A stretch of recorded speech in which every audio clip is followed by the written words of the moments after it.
جی السلام علیکم، کیسے ہیں آپ؟ خیریت سے ہیں؟ ٹھیک ٹھاک ہیں؟ مزے میں ہیں؟ نیاز فتح پوری، نیاز فتح پوری بڑی متنازع شخصیت ڈھونڈ کے نکالی آپ نے۔ ایک ہنگامہ پرور شخصیت۔ تو شروع کرتے ہیں۔ نیاز فتح پوری کا انتقال 24 مئی 1966 کو کراچی میں۔ صحیح۔ اس سے پہلے نصف صدی تک ہنگامہ برپا کرنے والی شخصیت یا ہنگاموں کے موجب نیاز فتح پوری کے ابتدائی حالات پر نظر ڈالتے ہیں۔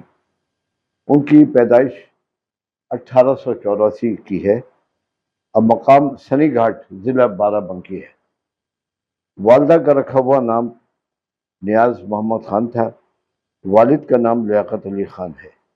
قلمی نام نیاز فتح پوری ہے۔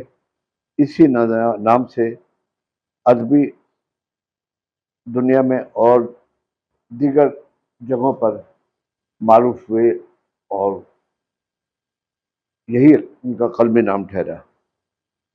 ہندوستان میں انہیں اپریل 1962 میں ہندوستان کا سب سے بڑا شہری اعزاز جو تھا پدما بھوشن ملا۔ پدما بھوشن، ہاں، انٹرنیٹ کے مطابق پاکستان میں نشان سپاس عطا کیا گیا۔ ہندوستان سے اعزاز ملتے کے فوراً بعد 31 جولائی 1962 کو کراچی ہجرت کی، پھر تاحیات یعنی وفات تک یہیں رہے۔ ایک عجیب اتفاق یہ ہے کہ جن دو مسلمانوں کو سب سے بڑا اعزاز پدما بھوشن ملا، وہ ملنے کے بعد پاکستان آ گئے۔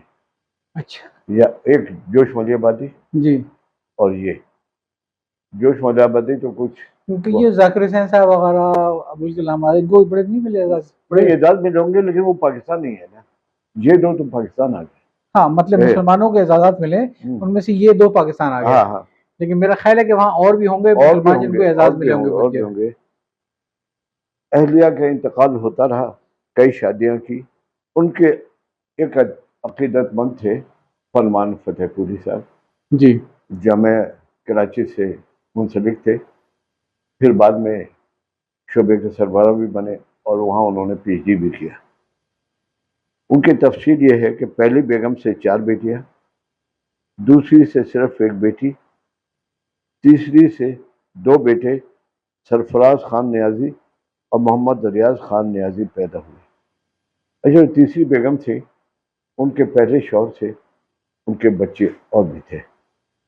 اچھا، یہ نام، بچوں کا نام نیازی رکھنا، یہ بھی کوئی مخمصہ بن گیا ہے۔ کوئی طے شدہ شرائط تو نہیں ہے، لیکن عموماً میاں والی کے لوگ اپنے نام کے ساتھ نیازی رکھتے ہیں۔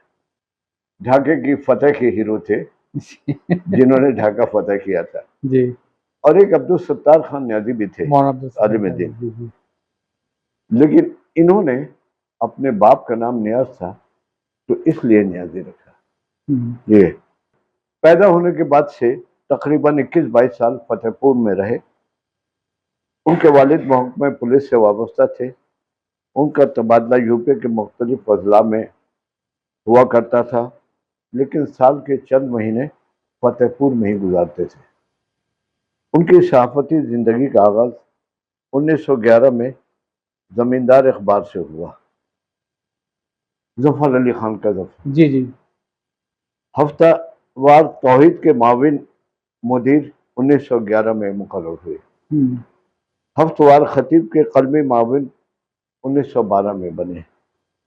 روزنامہ ریت کے چیف ایڈیٹر بھی مقرر کیے گئے۔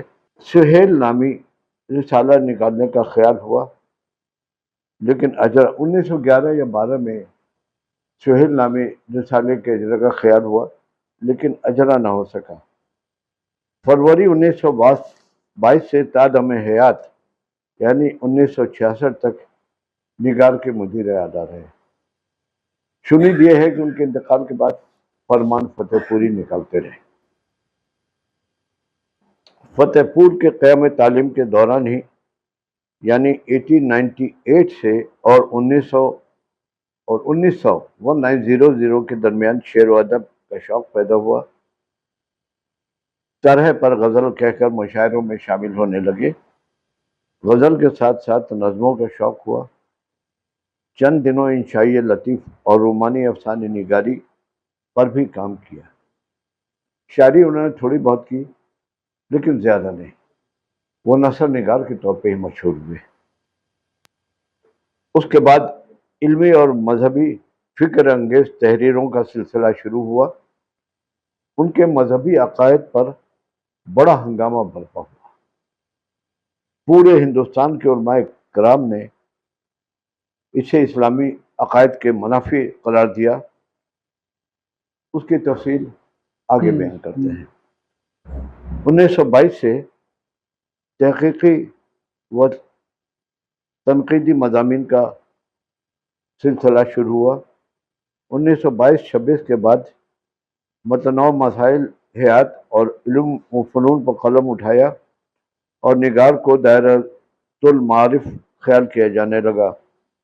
1930 ان کی تخلیقات کی طباعت کا آغاز ہوا۔ انتخاب لاجواب لاہور اور صدائے عام دہلی سے ہوا۔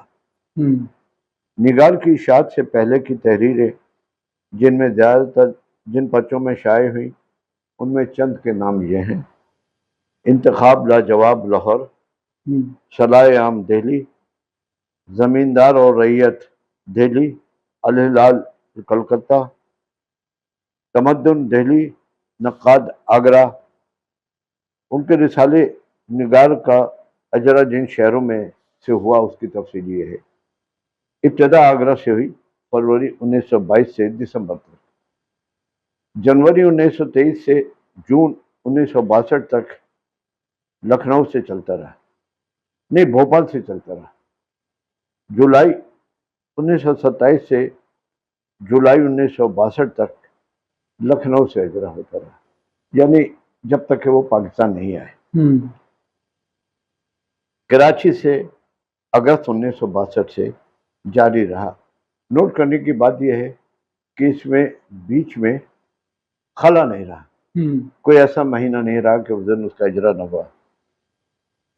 نیاز فتح پوری صاحب کو اردو، فارسی، عربی، ترکی، ہندی اور انگریزی سے واقفیت تھی۔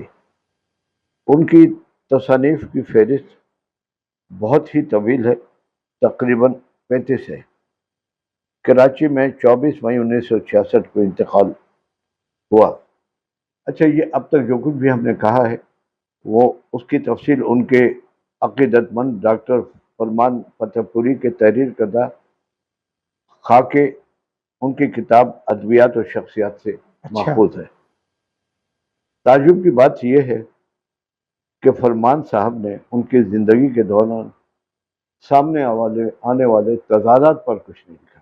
اچھا، وہ عقیدت مند تھے، ظاہر ہے غالب کو برا کیوں کہو اچھا میرے آگے۔ نیاز صاحب کے خاندان کے سارے بزرگ ہی عربی فارسی سے واقف تھے، پرانی تعلیم سے آراستہ تھے، اس لیے فوجداری، شکار، مقدمہ بازی، کشتی اور لکڑی کے فن میں مہارت کے ساتھ ساتھ شعر و شاعری ان کی زندگی کا محبوب مشغلہ تھا۔ نیاز فتح پوری مدرسہ اسلامیہ کے طالب علم رہ چکے تھے اور استاد بھی۔ ابراہیم جلیس مشہور طنز نگار، کالم نگار بھی تھے۔ ان کی کتاب ہے آسمان کے باشندے۔ اچھا، اس میں شائع ہونے والے مضمون میں ان کا تعارف ان الفاظ میں کیا ہے کہ علامہ نیاز فتح پوری ایک جامع الحیثیت شخص تھے، ادیب، شاعر، صحافی، نقاد، مورخ، فلسفی، عالم، مقرر، سپاہی، حبیب، نجومی، پامسٹ، باغی، ضدی، حسود، مغرور، منکسر المزاج، عاشق، مرد، شوہر، باپ، دوست، دشمن، صنم پرست، بت شکن، دل مومن، دماغ کافر۔ علامہ نیاز فتح پوری کس کے محسن نہیں تھے؟ ان کے یعنی ابراہیم جلیس اپنے متعلق لکھتے ہیں کہ ان کے بھی محسن کیسے نہ ہوتے۔ ان پر تو ابراہیم جلیس پر تو ان کا احسان ہے کہ انہوں نے ہی سب سے پہلے شہرت کے اجالے میں دھکیلا۔ نیاز فتح پوری کی زندگی کا عجیب پہلو یہ بھی تھا، دوسرے شاعروں اور ادیبوں کی تحریروں پر اپنے رسالے میں اعتراض تو کرتے، لیکن جواب میں اگر ان کے اعتراضات کی قلعے کھول دی، یعنی جس کی تحریروں پر تابع تحریر، تو وہ شائع نہیں کرتے تھے۔ صحیح۔ اس سے ان کے اعتراض کی حیثیت ختم ہو جاتی تھی۔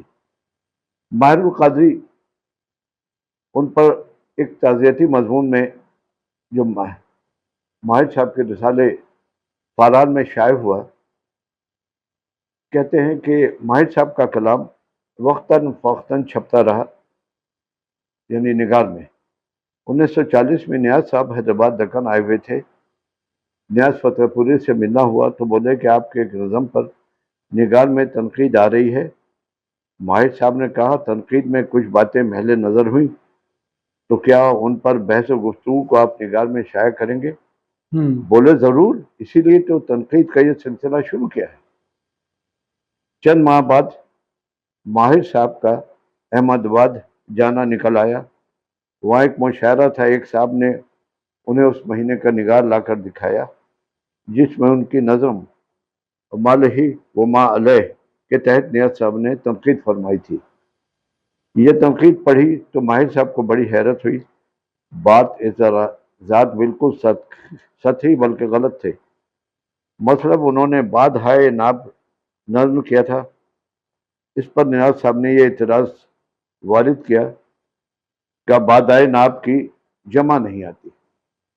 ماہر صاحب نے اس کے جواب میں غالب کی مسلسل غزل کا یہ مصرع ثبوت میں پیش کیا، وہ بادائے ناب گوارا کے ہائے ہے۔ اچھا، اس طرح بعض دوسرے اعتراض کا دلیل کے ساتھ جواب دیا گیا، مگر نیاز صاحب نے ان کا یہ خط نگار میں شائع نہیں کیا۔ ماہر صاحب نے یاد دہانی بھی کرائی لیکن سنوائی نہیں ہوئی۔ وہ سنوائی کیسی ہوتی، اسی کے نگار صاحب کے اعتراضات کا پورا جواب تھا نا۔ ماہر صاحب اس پر خاموش نہیں بیٹھے، وہ بھی ایک ضدی تھے۔ اس زمانے میں ماہنامہ شاعر جو آگرہ سے نکلتا تھا، اس میں انہوں نے وہ خط چھپوا دیا، ان کے اعتراضات کا جواب، تاکہ ان کے اعتراضات کی حقیقت سامنے آ سکے۔ یہ تھا صاحب نیاز فتح پوری اول قسط کا اختتام۔ اب انشاءاللہ دوسری قسط کا